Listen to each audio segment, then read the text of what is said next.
Assalamualaikum warahmatullahi wabarakatuh.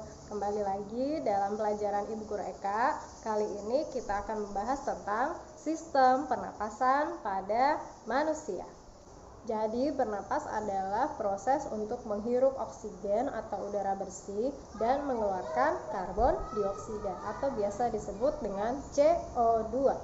Bernapas memiliki dua proses, yaitu inspirasi, yaitu proses untuk menghirup atau menarik udara. Kemudian ada ekspirasi, yaitu proses mengeluarkan udara atau menghembuskan udara yang kotor. Sistem pernapasan pada manusia terdiri atas beberapa organ, antara lain adalah rongga hidung, kemudian ada batang tenggorokan, dan paru-paru. Pada gambar di sini adalah gambaran lengkap, namun yang kita bahas hanya ada beberapa saja. Organ pertama yang kita bahas adalah hidung. Tentunya kita harus mengetahui dulu fungsi hidung ada beberapa, yaitu yang pertama sebagai organ pernapasan atau penyaring udara, kemudian indera penciuman, pemberi rasa pada makanan, pengatur suara, dan pembersihan saluran pernapasan. Kita akan membahas tentang bagian-bagian pada hidung. Jadi yang pertama tulang hidung, yaitu tersusun dari tulang rawan. Kemudian ada saraf pembau, di sini berfungsi untuk membaui sesuatu. Kemudian ada saraf pembau yang membawa ke otak. Ada selaput lendir dan silia atau rambut hidung. Lubang hidung ini berfungsi untuk saluran untuk memasukkan udara yang bersih. Kemudian saluran atau selaput lendir berfungsi untuk melembabkan atau menjaga kelembaban hidung. Silia atau rambut hidung berfungsi untuk menyaring udara kotor yang masuk melalui hidung. Dan saraf pembau ini berfungsi untuk mengenali bau apa yang kita hirup. Jadi sesuatu atau udara yang masuk ke sini akan dikenali oleh otak. Dengan bantuan saraf pembau ini kita akan mengetahui bau apa yang kita cium. Kemudian kita lanjut pada materi batang tenggorokan atau trakea. Udara yang masuk melalui hidung akan bergerak turun dari hidung menuju ke tenggorokan atau biasa disebut dengan trakea. Tenggorokan merupakan saluran yang terletak pada bagian depan leher, agak keras dan tidak rata. Batang tenggorokan ini juga bisa disebut sebagai saluran untuk menuju paru-paru. Dia batang tenggorokan kita. Kemudian di sini ada dua cabang. Nah, cabang ini yang menuju ke paru-paru. Ada yang paru-paru kanan dan paru-paru kiri. Ketika kita melihat dua cabang ini bisa disebut sebagai bronkus. Bronkus adalah penghubung antara tenggorokan dan paru-paru. Nah, ini gambar lengkapnya. Di situ terdapat laring, kemudian trakea, kemudian cabang dari tenggorokan atau trakea disebut bronkus, sedangkan cabang dari bronkus sendiri disebut sebagai bronkiolus.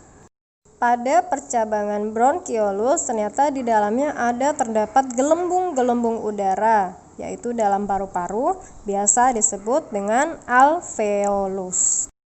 Paru-paru kita dilindungi oleh tulang rusuk atau tulang dada. Paru-paru ada dua, yaitu paru-paru kanan dan paru-paru kiri. Paru-paru kanan terdiri atas 3 lobi. Nah, ini dia, kalian lihat 1, 2, 3. Kemudian pada paru-paru kiri hanya terdapat 2 lobi, yaitu 1, 2.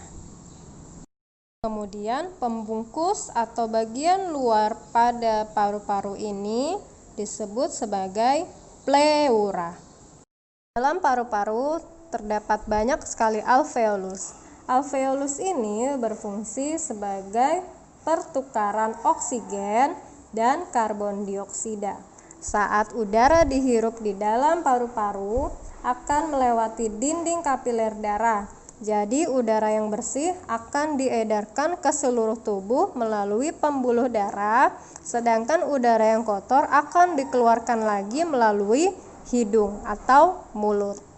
Mekanisme pernapasan. Udara yang masuk melalui hidung adalah udara yang bersih. Kemudian dari rongga hidung akan masuk ke dalam trakea. Setelah dari trakea kemudian masuk kepada cabang tenggorokan yang biasa disebut dengan bronkus. Pada bronkus, di dalam bronkus ini terdapat cabang lagi yang biasa disebut dengan bronkiolus. Bronkiolus adalah cabang yang paling kecil yang terdapat dalam paru-paru. Kemudian di dalam bronkiolus terdapat gelembung-gelembung udara yang biasa disebut alveolus, yang berfungsi sebagai tempat pertukaran oksigen dan karbon dioksida. Mekanisme pernapasan ada dua macam, yaitu pernapasan dada dan pernapasan perut. Kita bahas dulu yang pernapasan dada. Pada pernapasan dada, saat kita menghirup oksigen, tulang rusuknya terangkat karena ada kontraksi otot antar tulang rusuk. Kemudian volume pada rongga dada membesar. Ketika dia menghembuskan udara, tulang rusuknya akan turun, sedangkan volume pada rongga dadanya akan mengecil. Pada pernapasan perut, saat menarik nafas, otot tulang rusuk sebelah luar dan diafragma berkontraksi lebih kuat. Kemudian rongga dadanya akan membesar. Kemudian saat ekspirasi atau mengeluarkan nafas, otot tulang rusuk akan berkerut. Kemudian volume pada rongga dada akan mengecil. Sekian pelajaran tentang sistem pernapasan pada manusia.